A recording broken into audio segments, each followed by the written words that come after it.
Tu vas bien? Très bien, et vous? Très bien, très bien. Attendez, je suis en train d'essayer de comprendre comment ça marche. Ah, voilà.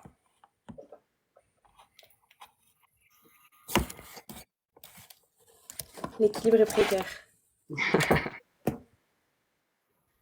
Vous avez passé une bonne journée? Bien, bien. Et toi? Super. Ok. Et voilà.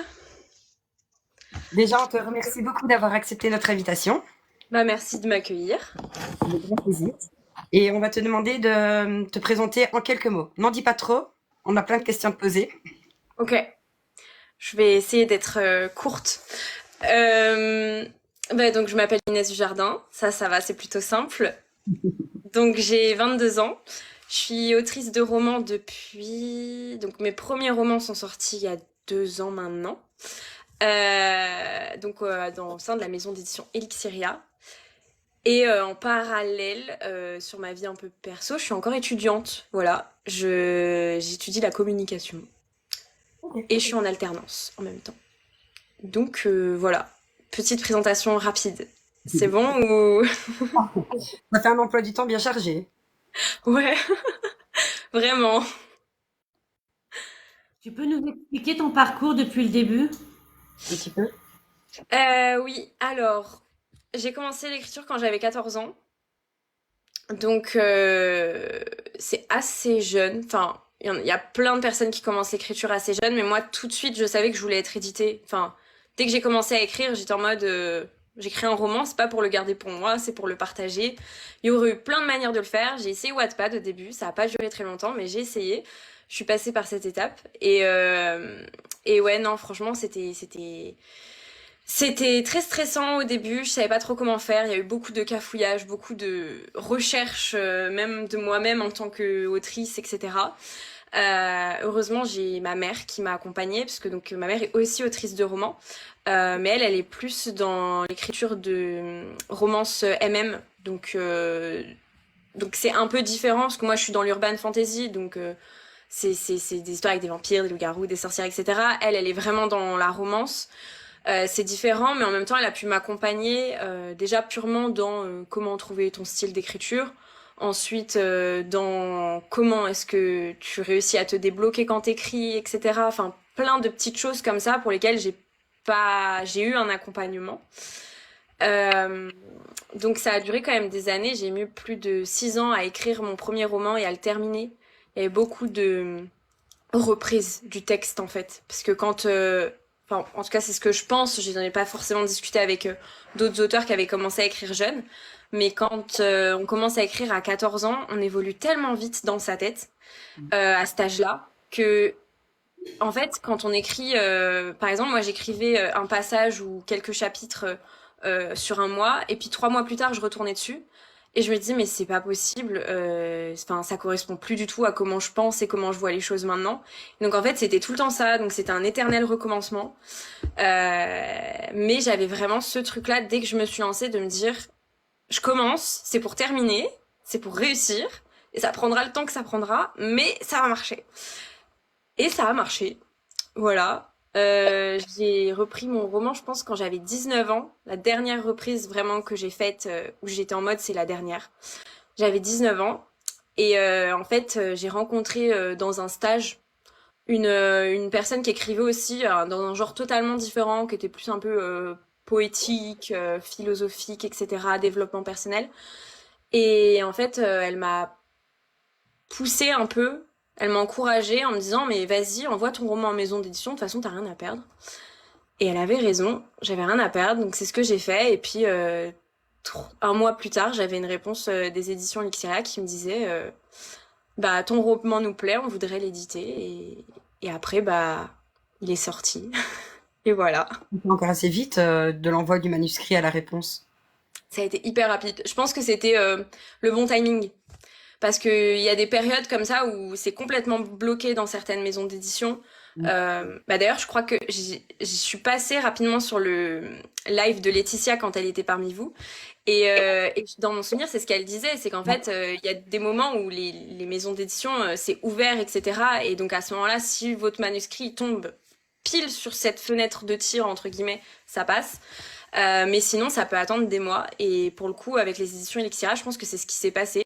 Moi, j'ai pas forcément fait attention je me souviens même plus si c'était un appel à texte, par exemple, ou si c'était juste des soumissions libres, etc. Franchement, je l'ai fait un peu à la va-vite sans trop y croire. Parce que je m'étais dit, bah, qui a une réponse positive aux premiers envois, en plus, sur un premier roman avec...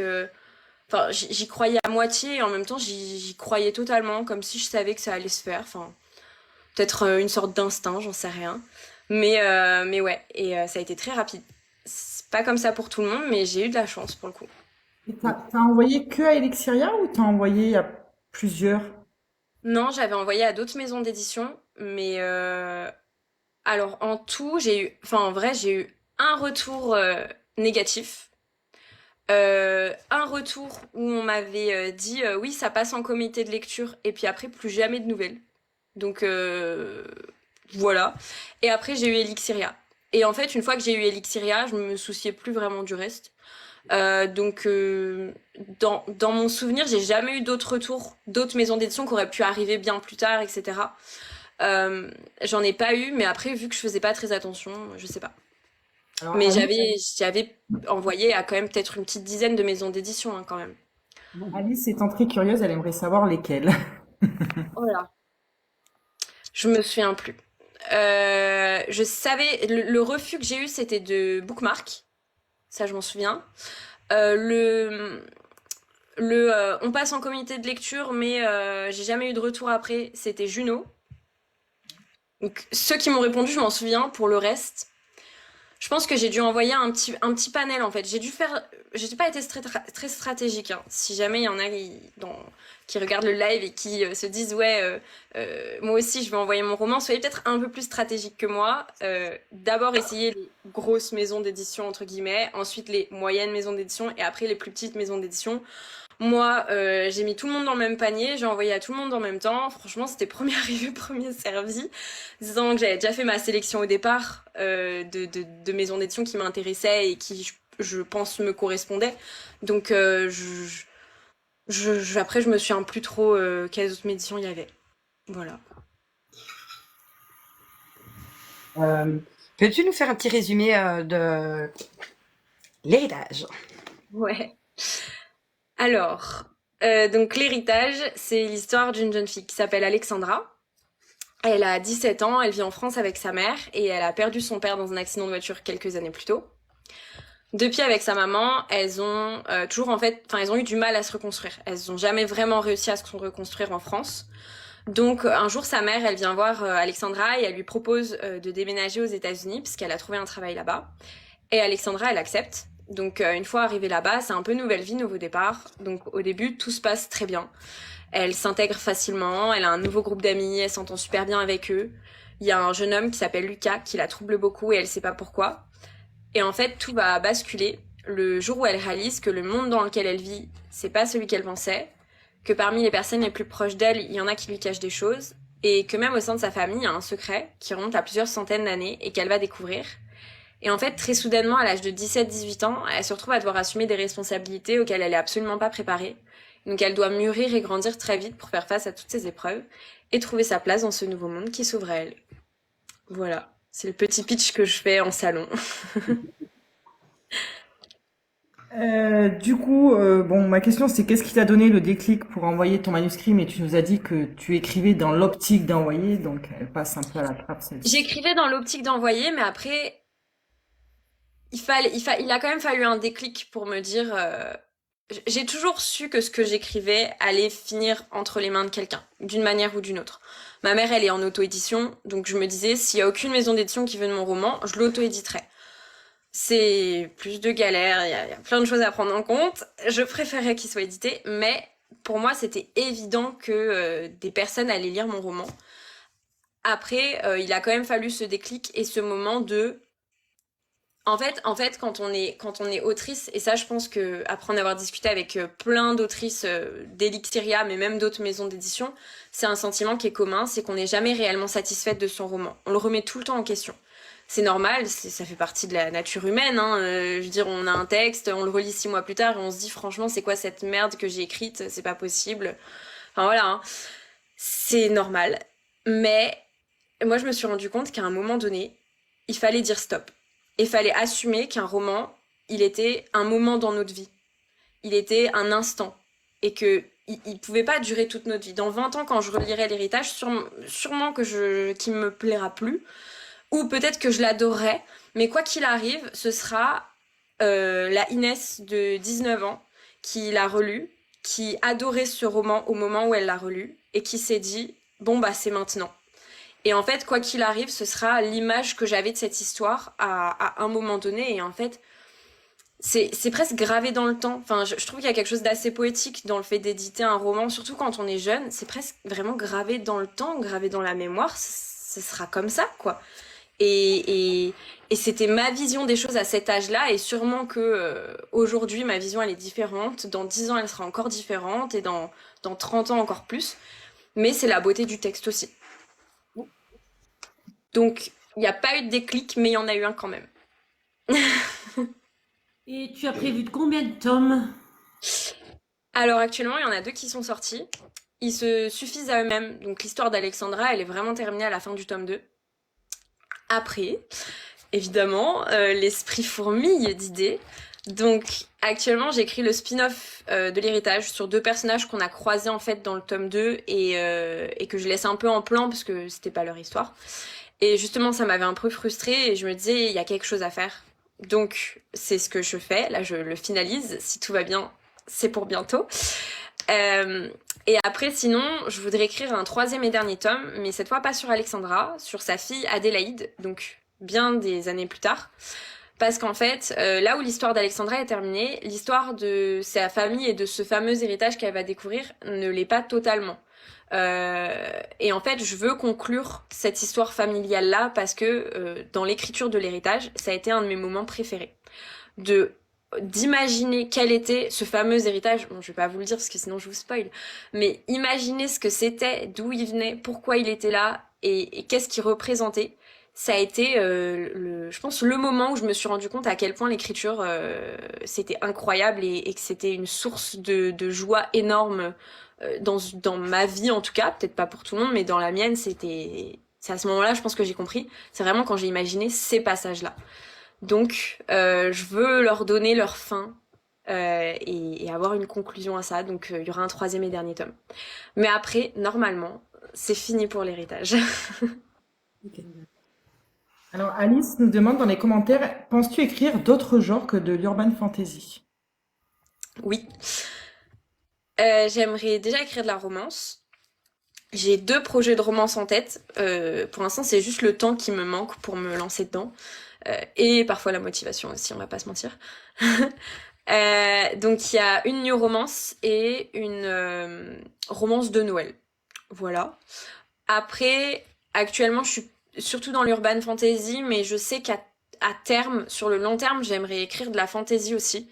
Mais je sais que ça prend beaucoup de temps, beaucoup de réflexion et je veux le faire bien. Donc je pense que je vais attendre d'être un peu plus expérimentée dans mon écriture et de bien laisser mûrir les idées quand elles viennent. Donc je note tout dans un coin de ma tête ou sur mon ordinateur ou sur une note sur mon téléphone. Mais voilà, je veux essayer de dérouler ça correctement. Donc voilà, pour l'instant c'est les seuls genres qui m'intéressent. Mais après en fait ça va avec les idées aussi quoi. Donc ça dépend. On verra où est-ce que ça me mènera. Dans l'héritage, il y a des gardiens. Comment t'es venue l'idée de leur créer une personnalité, un âge, enfin, tu comprends ce que je veux dire? Ils sont très différents et c'est presque des mini-humains. Alors, je vais pas trop en dire, mais l'idée, elle te vient d'où? Franchement, je sais même pas. Je sais même pas. Je sais que l'idée, donc bon, je vais dire un tout petit spoil, c'est lié aux éléments. Je sais que cet aspect élément, je pense qu'il vient de mon enfance et de ma pop culture, de mes dessins animés, etc. Sur le moment, je l'ai pas compris. Mais après coup, quand j'ai écrit le roman, quand j'avais l'histoire en tête, etc., et que j'ai revu ces fameux dessins animés d'enfance qui m'ont bercé et auxquels je repense en me disant waouh, c'est incroyable, je me suis dit, il y a forcément un lien, c'est pas possible. Déjà, moi, j'adorais les Winx. Dans les Winx, il y a Bloom. Bloom, elle est rousse aux yeux bleus. Alexandra, elle est rousse aux yeux bleus. Quand j'ai capté ça, je me suis dit waouh, ça remonte à loin. Bloom, elle contrôle le feu. Il y a Stella qui contrôle la lumière. Flora qui contrôle la nature. Leila qui contrôle l'eau. Bref, c'est sûr que ça vient de là. Après, quand j'y ai pensé, je me disais pas ah tiens, je vais faire comme ça pour telle raison. C'est juste qu'après, avec du recul, on voit un peu ces interconnexions qui se créent dans notre esprit inconsciemment. Mais oui, non, c'est vrai que moi j'ai adoré cette idée. Franchement, je sais pas d'où elle m'est venue, mais je l'ai adorée et j'ai adoré leur développer leur personnalité. Au départ, c'était assez lissé. Ils avaient pas vraiment de personnalité pure. Et en fait, à un moment donné, en le réécrivant, parce que forcément ça fait partie du processus, je me suis dit qu'il fallait que j'en profite et que j'amène ça un peu plus loin pour en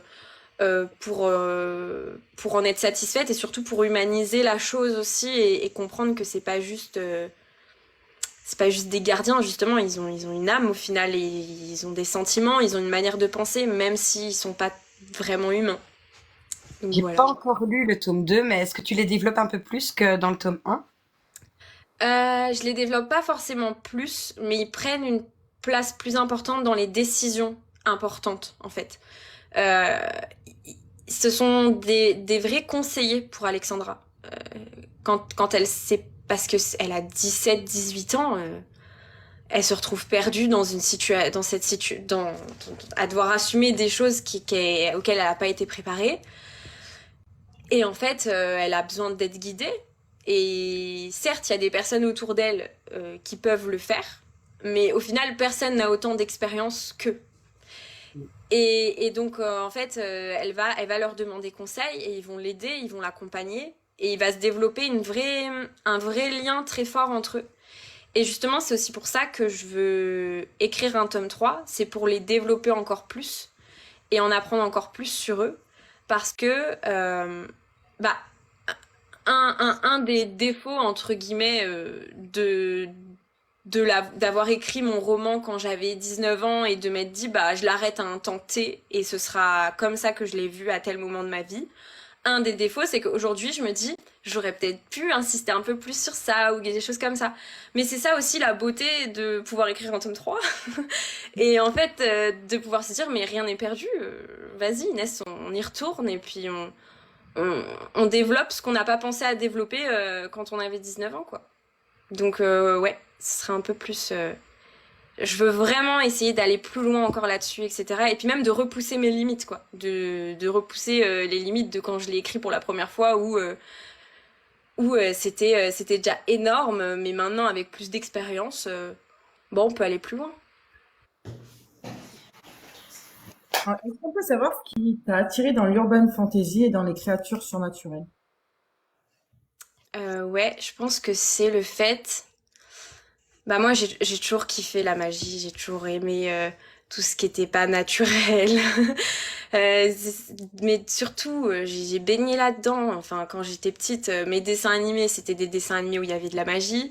Mon Disney préféré, c'est Réponse, où c'est la première princesse Disney qui a de la magie. Ouais, presque la première. Ensuite, même les séries que je regardais, quand ma mère elle regardait Charmed et je regardais Charmed avec elle pendant des heures et des heures et ça passait en boucle, ou Stargate SG1 qui est quand même pas mal aussi sur le surnaturel, ou les jeux vidéo, quand j'étais petite, je regardais tout le temps mes frères jouer à un jeu qui s'appelle World of Warcraft, je sais pas si vous connaissez, mais où il y a des elfes et des elfes, des gnomes, des ogres, etc. Et en fait, j'ai toujours baigné avec des personnages surnaturels. Et il y a toujours une part de moi qui s'est dit, mais c'est dommage que ça n'existe pas. Ouais, c'est bien. Et donc, je pense, pour moi, ça a été... Déjà, je suis tombée dedans en termes de lecture. C'est un genre de lecture que j'adore, forcément. Et quand j'ai pensé à mon premier roman, c'était une évidence que ça devait être de l'urban fantasy, vraiment. Alors, je t'avoue que quand je t'écoute parler, je prends un sacré coup de vieux quand tu dis ma mère regardait Charmed, c'est ce qu'on regardait nous. Mais je regardais aussi, hein, j'adorais. J'adore toujours. Mais c'est vrai que c'était ma mère, ouais. Même Wix aussi, c'est pareil, hein. Oui. Mais ouais, Charme, c'est le putain de coup de vieux d'un coup, là, putain. Ah Ouais. mince, désolée. Bon, on doit être à peu près de la génération de ta maman, à mon avis, hein. Je pense. Oh, vous êtes un peu plus jeune. Sans indiscrétion, elle a quel âge? Ma mère, elle a 60 ans. Ah Ah oui, oui. on est plus jeune, Quand même, quand même. quand même. J'aimerais savoir si tu as gardé d'autres histoires dans ton tiroir. Oui, complètement. Toujours. Il y en a, il y en a qui sont écrites. Il y en a une qui est écrite, c'est un premier tome. Faut que j'écrive la suite. D'ailleurs, je sais pas si Laetitia est là d'Elixira, mais elle risque de m'engueuler quand elle va apprendre que j'ai pas encore écrit la suite. Parce que donc, c'est un premier tome qui est signé déjà chez Elixira, donc qui va paraître normalement 2024 ou alors début 2025. Donc voilà. Après, j'ai d'autres histoires que j'ai commencées mais que j'ai pas encore terminées. Parce que justement, j'ai du mal à être sur plusieurs projets en même temps. Et donc moi, si je bloque sur un projet, je bloque sur ce projet et il n'y en a pas d'autres dans ma tête. Et donc j'ai énormément galéré à écrire le spin-off de l'héritage. Mais vraiment, comme j'ai jamais galéré à écrire un roman. Parce que autant l'héritage, quand je l'ai écrit, c'était dur. Parce que en fait, c'était parce qu'aussi j'avais pas de pression, dans le sens où je pouvais prendre autant de temps que je voulais pour l'écrire. De toute façon, personne l'attendait. Moi, je savais que je voulais un jour le publier, mais si je le publiais pas, ça changeait la vie de personne, concrètement. Et donc, j'avais aucune pression, je me mettais pas de pression, ça m'a pris 6 ans, mais autant pour donc, le spin-off de l'héritage qui s'appelle La Tour Sauvage. Autant pour La Tour Sauvage, c'est vraiment un roman sur lequel je me motive depuis plus d'1 an maintenant et que j'ai du mal à écrire, qui est compliqué parce que... mais c'est pareil, ça fait partie du processus d'apprentissage, hein, mais je dois réussir à coïncider ce que j'ai écrit dans l'héritage et en même temps ce que je veux raconter maintenant. Et donc, il faut que je réussisse à mêler les deux, donc c'est très compliqué. Et en attendant, j'ai dit, j'ai 2 romances que je veux écrire. J'ai le 2e tome donc de mon projet qui est déjà signé chez Elixir mais qui est pas encore sorti. Tu peux nous en J'ai dire le projet plus, du hein. 3e tome. Comment? Tu peux nous en dire un petit peu plus sur cette future sortie ou pas? Alors oui, je peux. Le speech n'est pas encore au point, donc vous allez être les premières à l'entendre. C'est l'histoire d'une jeune femme qui s'appelle Joséphine, mais tout le monde l'appelle Jo. Et en fait, c'est la messagère des dieux. Alors même moi, j'ai oublié. C'est la messagère des dieux. En gros, c'est un roman qui est assez sarcastique. C'est ce que j'ai adoré dans l'écriture de ce roman. C'est assez sarcastique. Et en fait, les dieux, ils ont foutu la merde, concrètement. Et un jour, ils se sont dit, ah, et si on envoyait une messagère tous les 500 ans pour faire encore plus galérer les gens et les faire souffrir un petit peu, ce sera drôle. Et c'est ce qu'ils font. Et donc, cette messagère, cette fois, c'est Jo. Et en fait, Jo, elle est au courant. Elle est au courant des vies passées des précédents messagers. Elle est au courant de ce qu'elle représente. Elle est au courant de ce qu'elle est. Elle est aussi au courant qu'aucun messager n'a passé l'âge de 30 ans. Et qu'elle va très certainement mourir dans d'atroces souffrances. Et ça la rend très cynique par rapport à sa vie. Et en même temps, ça la rend un peu suicidaire sur certains points. J'ai adoré étudier la psychologie de ce personnage. Vraiment, c'était... Imaginez un personnage qui n'a en fait aucun espoir dans la vie. C'est très triste et en même temps, ça en devient très drôle parce qu'on peut traiter des situations avec beaucoup de détachement. Je viens de voir que la patronne n'est pas contente, désolée. Et donc voilà, donc il y a du détachement et en fait on va suivre Jo qui a une règle dans la vie, c'est sa règle d'or, c'est de ne pas se mêler au surnaturel. Donc c'est encore de l'urban fantasy. Elle doit pas se mêler au surnaturel parce que les surnaturels c'est que des problèmes. Sauf qu'à un moment donné, Jo, elle a beau avoir toute la volonté du monde, c'est pas elle qui contrôle le destin. Et donc elle va se retrouver mêlée, alors qu'elle le veut absolument pas, à une situation assez dramatique. Et donc elle va devoir gérer cette situation et elle va en vivre des vertes et des pas mûres. Mais avec Jo, ça paraît presque lambda et normal. Mais voilà, et un peu comme Alexandra au final, hein, elle va devoir trouver sa place et trouver qu'est-ce qu'elle veut dire, ce qu'elle veut dire. Et c'est voilà. Donc après, je peux pas trop en révéler sur l'histoire, hein, mais ça va vraiment être un mélange avec plein de surnaturels différents. Et cette fois, ce que j'ai aimé faire, c'est casser le mythe du loup-garou. Pour moi, il y a un peu un mythe du loup-garou dans les urban fantasy. Les loups-garous sont parfaits. Ils le sont pas vraiment, mais ils le sont un peu. C'est des hommes forts, protecteurs, etc., sans défaut, machin. Ils peuvent être violents, mais juste quand ils ont des bonnes raisons.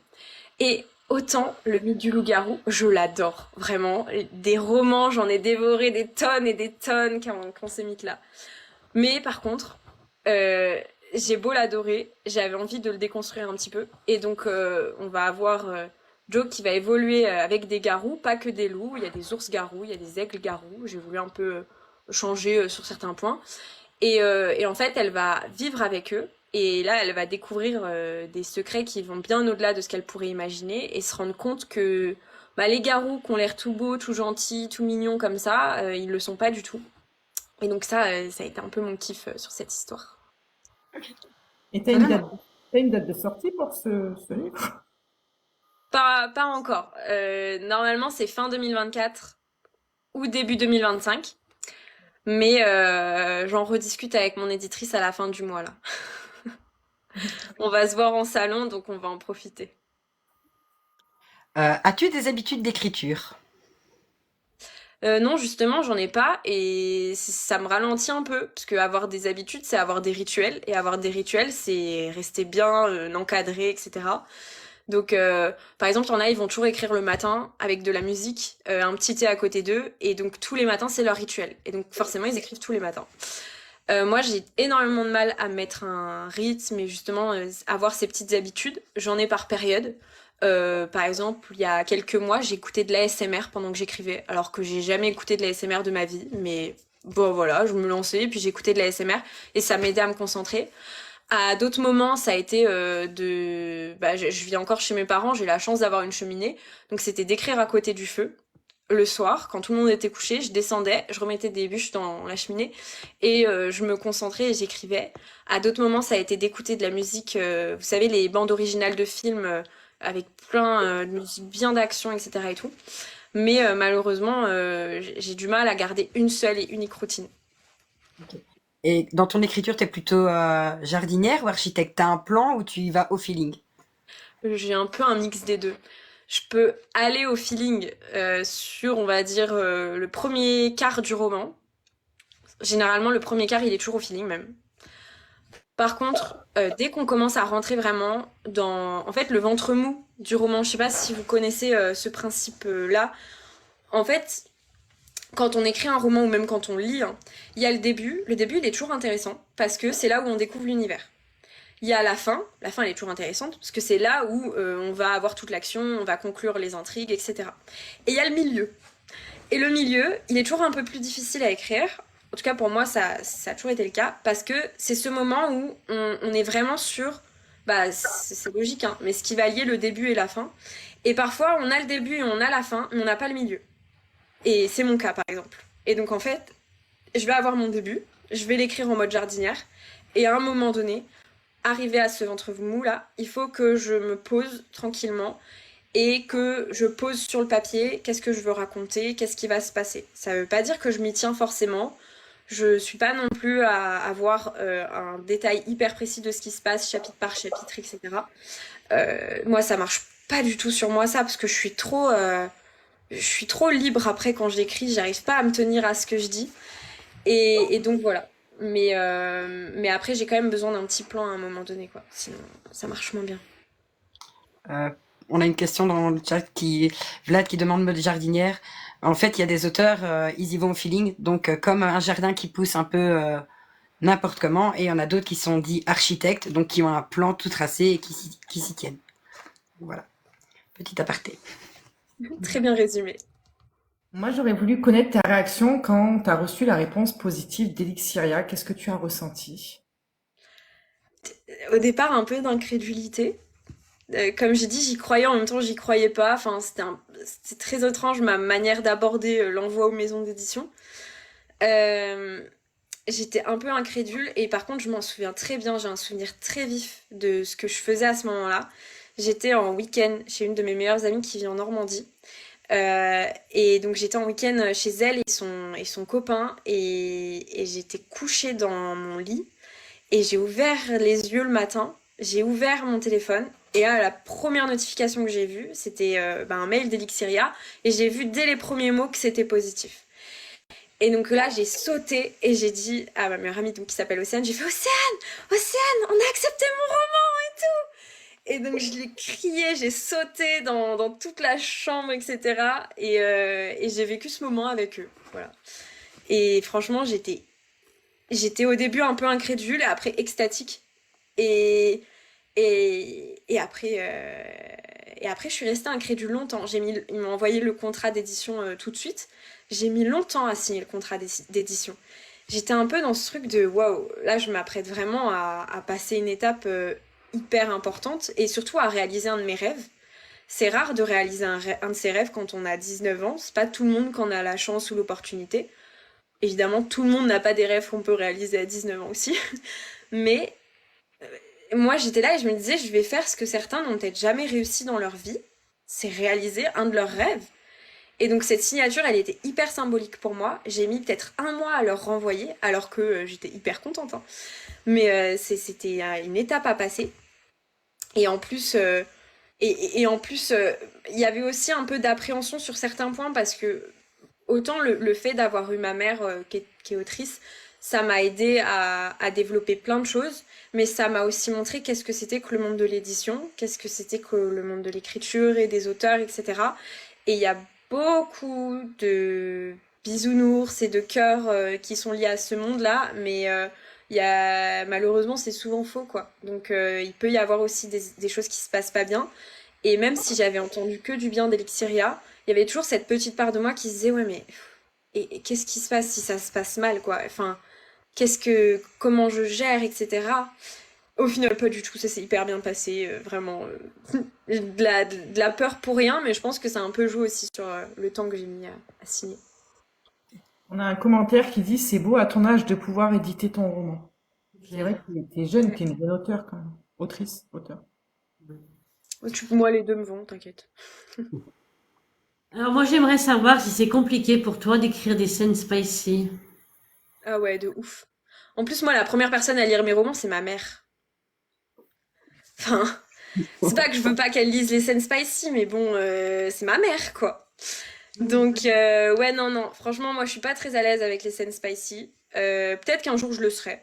On verra, hein, parce que bah, c'est comme tout, à un moment donné, je vais peut-être me lasser et je vais décider d'aller vers un peu plus spicy.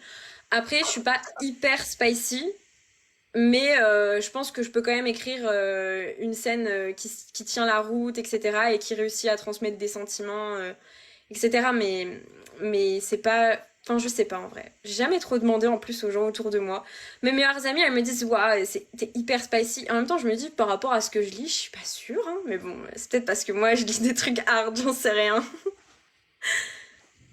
Tu lis quel genre de trucs hard?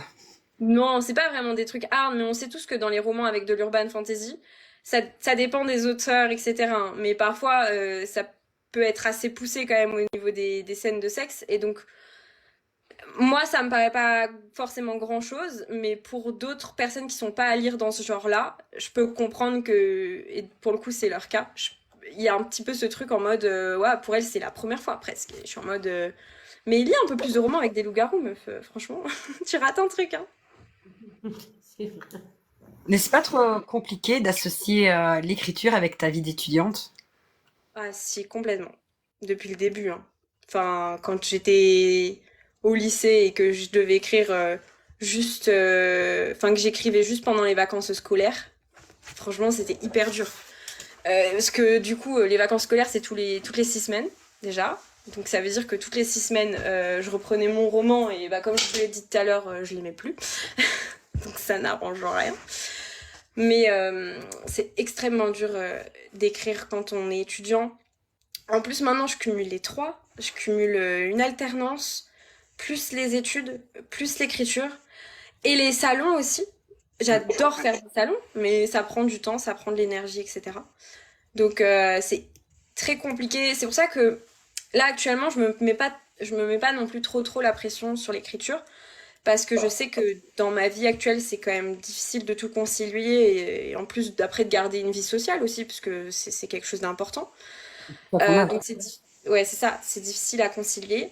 Par contre, dans quelques années, voire même l'année prochaine, hein, j'aimerais bien dégager du temps, etc., quand je serai plus étudiante, et vraiment me concentrer un peu plus sur l'écriture et en faire une priorité aussi finalement. Alors qu'aujourd'hui, je me dis toujours qu'il y a quelque chose qui est plus important. Et puis même, enfin, au quotidien, quand on travaille toute la journée, qu'on rentre le soir, enfin, moi je vis en région parisienne, donc j'ai 1 heure pour rentrer chez moi le soir. Je quitte le travail, il est 18h30, je rentre chez moi, il est 19h30. Le seul truc que j'ai envie de faire, c'est de me mettre au lit et d'arrêter cette journée. C'est pas d'écrire, quoi. Donc c'est surtout compliqué de faire ça, quoi. Mais on verra. Et à terme, ce que j'aimerais bien, c'est... Mais après, ça dépend aussi... est-ce que j'en aurai l'opportunité ou pas? C'est comme tout, hein.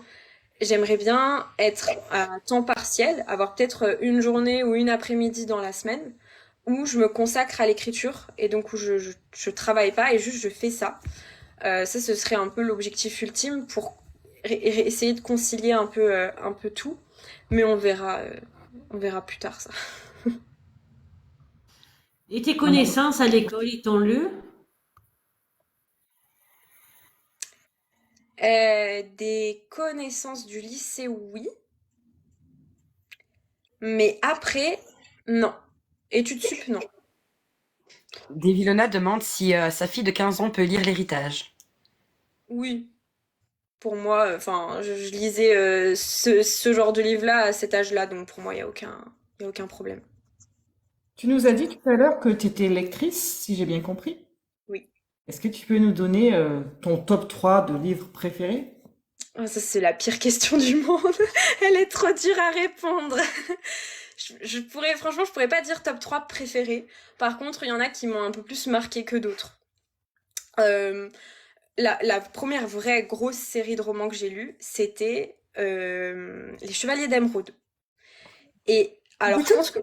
Ouais, c'est ça. Et franchement, à l'époque, enfin, j'ai commencé à les lire quand j'avais 10 ans, je crois. Je les adorais. Il y avait déjà... Les Chevaliers d'Émeraude, ils étaient déjà bien sortis. Il restait plus que quelques tomes avant la fin. Et après, sinon, c'était Les Héritiers d'Anquidiev, etc. Donc, j'ai adoré les livres, les lire. Je pense par contre qu'aujourd'hui, si je me replongeais dedans, je suis pas sûre que j'aimerais toujours autant.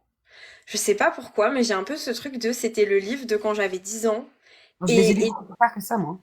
comment? Je les ai lus, j'avais au moins 25 ans, donc et ça passait crème. Ah, c'est pas par rapport à l'âge, c'est par rapport aux souvenirs que j'en ai. En fait, j'ai peur que le souvenir que j'en ai, il soit terni par ma lecture aujourd'hui, parce que pour moi, à l'époque, c'était tellement dingue que je me dis, ça se trouve, si je les relis aujourd'hui, je vais peut-être les trouver très bien, mais peut-être un petit peu moins bien qu'à l'époque où il y aura pas tu sais, ce vernis hyper beau, tu vois, de quand c'est les premiers romans que tu lis, vraiment, des vrais gros romans que tu lis, et cette découverte de l'imaginaire et des mondes parallèles, etc. Et donc, j'ai envie de garder ce souvenir-là, tu vois, de ces romans. Du coup, c'est pour ça que je pense que je les relirais pas et que si je les relisais, il y aurait plus cette magie et donc ça risquerait presque de me décevoir alors que ils sont incroyables ces livres. Enfin, franchement, voilà, j'ai adoré.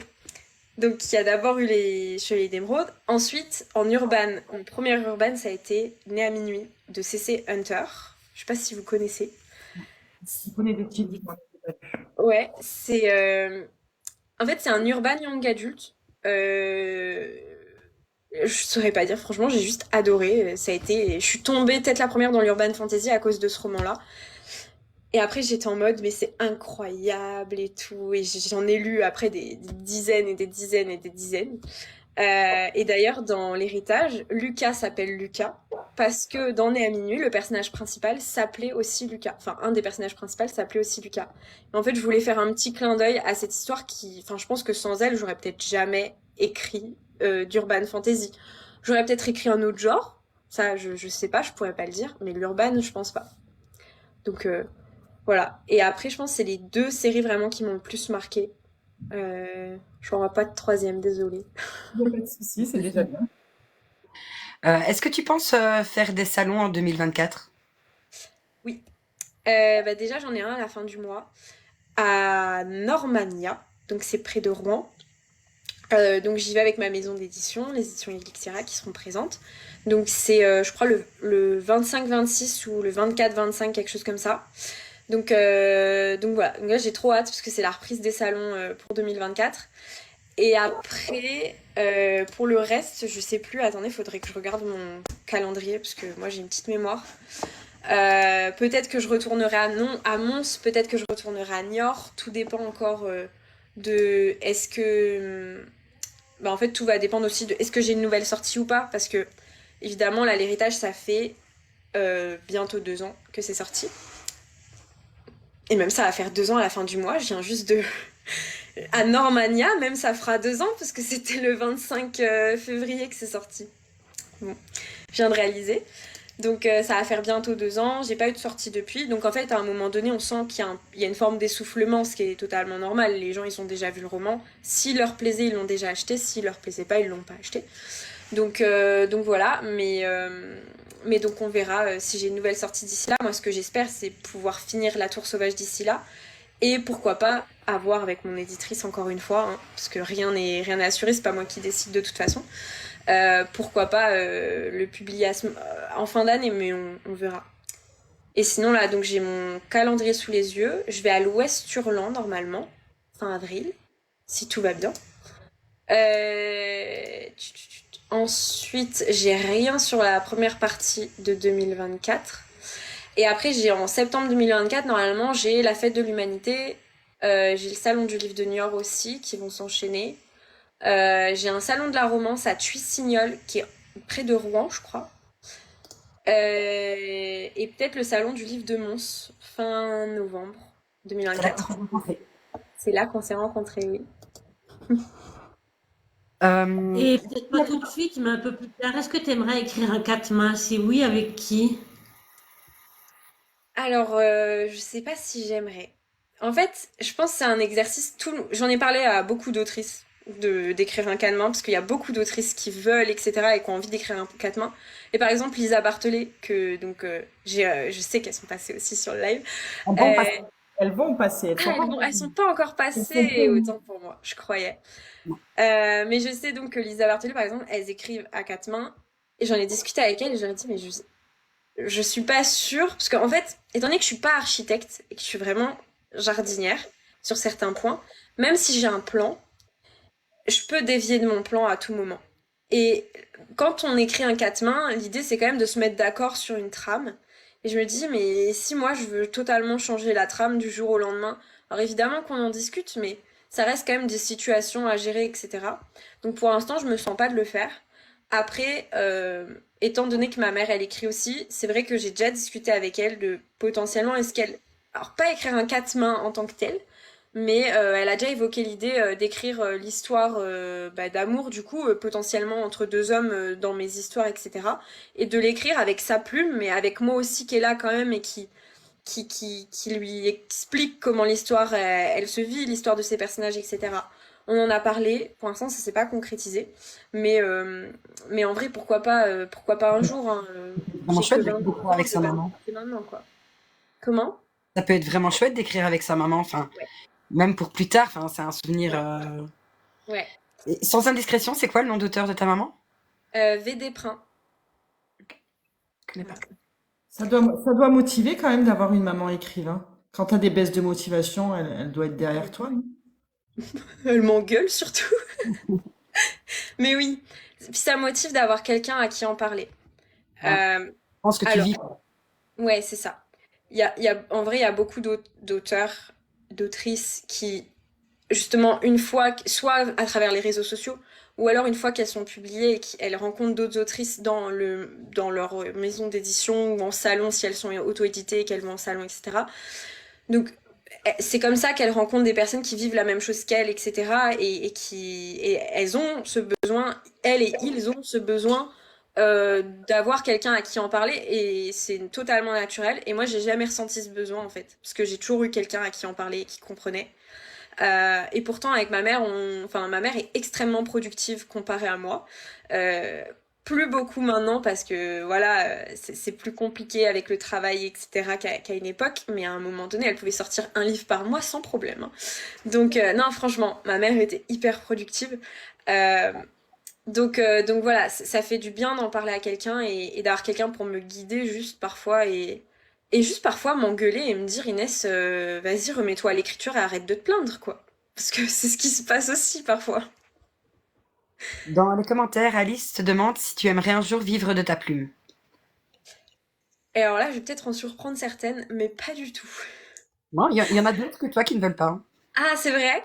Mm. Parce que j'en ai discuté autour de moi et ça surprend toujours les gens. Et je suis en mode non, moi je veux pas vivre de ma plume. Je veux pas dépendre financièrement de mon écriture. Parce que, enfin, typiquement, dans une période dans laquelle je suis en ce moment, où sur la tour Sommet, ça fait 1 an et demi, Ça bug un peu. quelqu'un à terre sur certaines choses. Si je sors pas de roman, ça veut dire que je gagne pas d'argent. Si je gagne pas d'argent, ça veut dire que je peux pas m'assumer financièrement. Donc, soit bah, je me retrouve, bah, disons-le, dans la merde, ou alors je suis obligée de dépendre de quelqu'un financièrement et c'est pas forcément quelque chose dont j'ai envie. Et donc, moi j'ai vraiment ce truc de je ne veux pas vivre de ma plume parce que, à moins d'être une très très célèbre auteure, ce qui peut arriver, malheureusement, c'est très compliqué d'en vivre. Ça veut pas dire que c'est impossible, mais c'est juste que c'est compliqué. Il faut vendre beaucoup de romans et il faut. Enfin voilà, c'est pas quelque chose qui est à la portée non plus de tout le monde. Et en plus, je sais pas si j'aimerais ne faire que ça, entre guillemets, de mes journées. Même si avoir un travail, forcément, ça me ralentit dans mes projets d'écriture. C'est aussi un moment où je fais quelque chose que j'aime, mais qui est pas lié à ma passion. Et avoir une passion, enfin, avoir une passion, c'est quelque chose qui est pas du tout rationnel en vrai, en tant que tel. C'est, on adore faire quelque chose. Mais parfois, on peut aussi détester le faire quand il y a certaines conditions qui sont réunies. Parfois, je n'ai juste pas envie d'écrire. Et le dernier truc auquel je veux penser, c'est d'écrire. Pas pour x, y raison, hein, parce que je suis stressée, parce que ça me met trop la pression, ou que sais-je. Mais donc, je me dis, si j'en vivais, ce serait encore pire, quoi. Franchement, J'avoue, c'est une pression supplémentaire. ouais. Après, on verra. Franchement, si mes bouquins deviennent des best-sellers et qui se vendent et que je gagne plusieurs millions d'euros, là, on en reparle. On te le souhaite. On te le souhaite, oui. S'il y a d'autres questions, n'hésitez pas. Et en attendant, on va te proposer un petit jeu. Et on va te demander si tu étais. On va te proposer un mot et tu dois répondre ce qui te vient à l'esprit direct. Ok, je suis Ok. prête. Si tu étais une fleur. Une rose. Faut que j'explique? Non, non, non. À mon avis, Si tu ça étais un doit défaut, démarrer après moi. Désolée, j'ai pas entendu. si tu étais un défaut, Je suis jamais à l'heure. Retardataire, je sais pas. Si tu étais une qualité.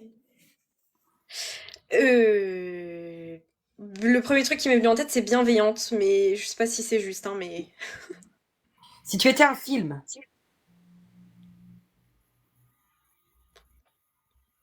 Euh... Je sais pas, y a rien qui me vient à l'esprit là. Pas de souci.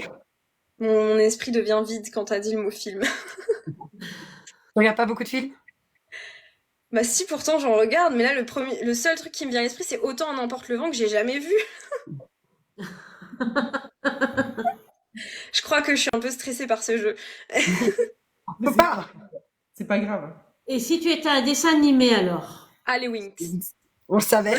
Quand on a écrit, on savait que tu répondrais ça. Si tu étais un animal. Un chien. Si tu étais une boisson. Un coca. Si tu Team étais un Coca. bijou? Il y en a un là. Une coca aussi. Si tu étais un bijou? Un collier. Si tu étais une émotion. De la joie. Si tu étais une pâtisserie. Paris-Brest. Si tu étais une saison? Le printemps. Et si tu étais une créature surnaturelle. Ouah, et moi je serais un loup-garou, c'est sûr. Mais voilà, tu vois, c'était pas Non, ça allait. Il y a juste eu le film où, je sais pas, Et c'est rien quoi m'est venu. cette série? Ah, How I Met Your Mother. Ah, très bon choix. Et oui, j'adore cette série. Franchement, c'est ma série confort. Quand je sais pas quoi regarder ou que je veux mettre quelque chose en fond ou quoi, c'est elle que je mets et je vis tout avec cette série. Je ris, je pleure, tout, Une tout. série doudou. Alors moi, Exact. en étant plus âgé, c'est pas How I Met Your Mother, c'est Friends, et c'était la Ok. génération d'avant. J'aime beaucoup Friends aussi, hein. Je regarde très souvent, mais ma série vraiment, tout, ouais, c'est How I Met Your Mother. Est-ce qu'il y a d'autres questions? Sinon, on arrive à la fin du live. On t'a posé, à moins que tu aies quelque chose à dire ou à demander. Non, je crois pas. Moi, j'ai pas préparé de questions ni de petits jeux, désolée. Non, mais certaines autrices posent une ou deux questions, ou genre Farhana demandait dans quel genre on la préférait, ou vous voyez? Qu'est-ce qu'on a Ah, envie de d'accord. lire d'elle la prochaine fois? C'est ça que Farhana nous a demandé. Elle demandait aux lectrices, qu'est-ce que vous avez envie de lire? Bah, ouais, non, j'ai pas forcément de questions comme ça. J'aurais plus des questions à vous poser en mode est-ce que c'est pas trop dur d'être booktubeuse Non, pas booktubeuse, book tiktokeuse, booktokeuse. Euh, non. Maintenant, les lives, ça fait 3 mois maintenant. On est dans notre 3e mois. Et il faut le temps que ça se fasse connaître, etc. Mais ça commence doucement à prendre. On a des auteurs qui commencent doucement à venir vers nous et tout. Donc c'est cool.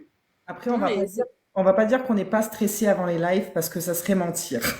Il y a c'est toujours vrai, cette c'est petite trop mignon. chose. J'étais stressée moi aussi.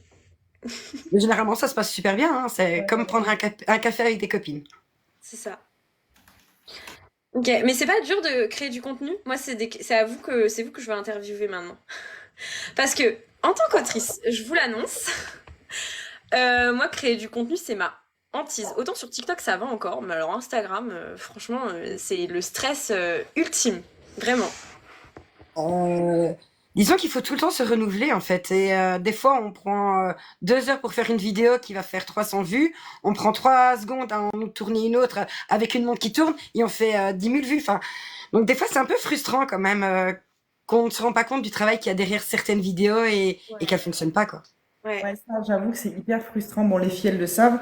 Moi, j'ai fait une vidéo en fin d'année, j'ai mis 4h30 pour la faire parce que j'ai fait un montage photo de toutes mes lectures de l'année. Mm.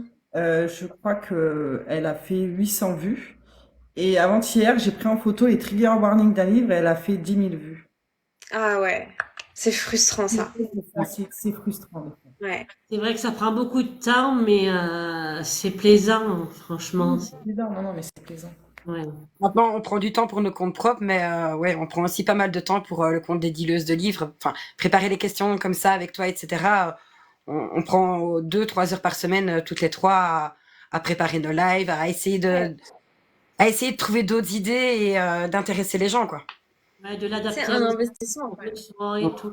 C'est vrai que le cerveau, il est toujours en ébullition. Il faut toujours qu'on recherche. Mais Mais bon, après, ça. Non mais c'est ça. moi, je suis comme toi, Instagram, je suis complètement perdue. C'est laborieux pour moi, Instagram. Je m'en En fait, je pense que Instagram, enfin, en plus, franchement, je devrais même pas être là à me plaindre. J'ai fait des études de communication, je devrais être l'experte d'Instagram.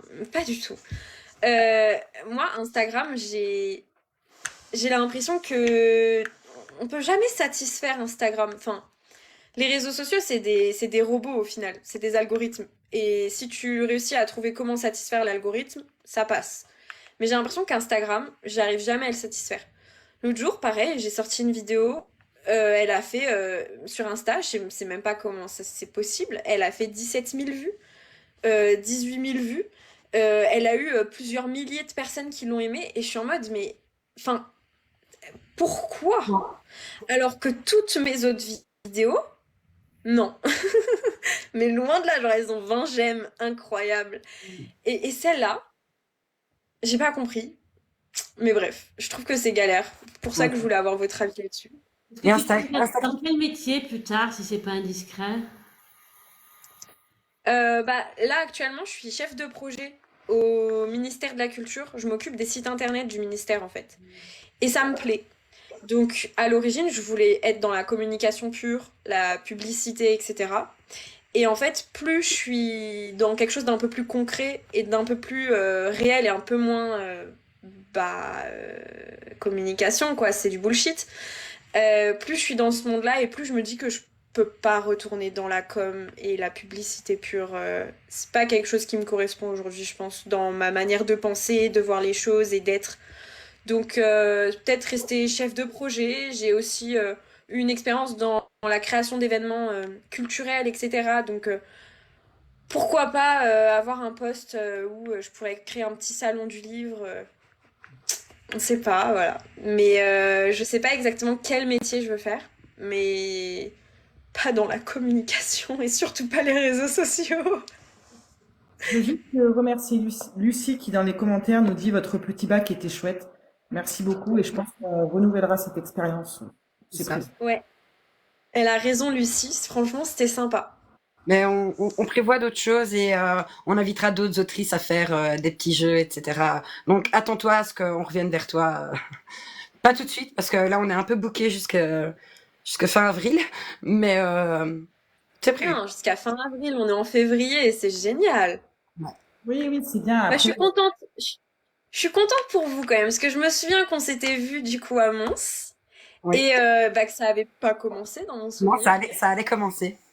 C'est ça. Et je me souviens et que t'es venu vers nous et tu nous as demandé si on était intéressés. Et franchement, je trouve ça génial d'avoir eu cette initiative et de l'avoir menée au bout. Et puis bah, d'aujourd'hui, d'avoir 2 mois d'avance sur les invités. d'ailleurs, j'en profite pour nous faire un peu de pub. N'hésitez pas, quand vous voyez des vidéos de notre compte, les dealeuses de livres, à aimer et à republier parce que bah, ça nous donne un petit coup de pouce aussi. C'est ça. Et au mois de mars, il y a de nouveau un salon à Mons et je vais essayer de démarcher un petit peu comme j'ai fait avec vous. Et ça fonctionne bien, donc Oui, complètement. Et Lucie, oui, je sais que vous êtes volontaire chez Lixiria et c'est possible qu'on organise d'ailleurs, comme on a fait avec Black Ink, un jeu avec des auteurs de chez Lixiria. donc voilà. S'il y a plus de questions, on va te laisser pour la soirée. Et te remercier surtout d'avoir accepté notre invitation. Merci beaucoup. Merci à vous, hein. C'était très sympa. Mon premier live, sachez-le. Enfin, mon premier live avec d'autres personnes et un live sérieux un peu. J'en ai fait un jour, mais c'était pas dingue. Donc, Ouais. J'ai merci une beaucoup. question, tiens. Est-ce que c'est pas trop sérieux nos lives en tant qu'auteur? Comment c'est mieux ça ou il faudrait Bah, qu'on parle du délire? moi, je suis un peu bavarde, j'aime bien, tu vois. Après, je sais pas, je pense que ça dépend des auteurs.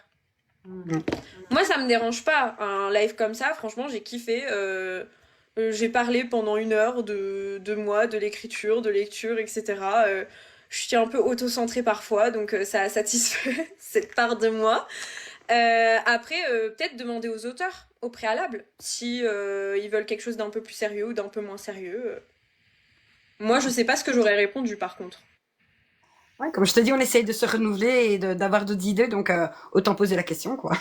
Ouais, non, mais complètement. On Mais essaie c'est vrai que le petit jeu était très sympa en tout cas. Je m'y attendais pas en fait. un œil critique sur ce qu'on fait pour pouvoir s'améliorer. Donc c'est vrai que les opinions sont toujours bonnes à prendre. C'est ça. Bon, Il y a allez. Milona qui nous dit faire un petit jeu avec les éditeurs, éditrices. Oui, bon, on va attendre d'avoir plusieurs maisons d'édition d'abord. Ça. Le deuxième mardi, et puis on attend des réponses aux autres. On en Donc prend. voilà. Du coup, merci Bon, beaucoup. Je te souhaite une bonne fin de soirée Bonne soirée à Oui. tout le monde. et à très bientôt. Bonne soirée tout le monde. Tout le monde. Au revoir. Au revoir.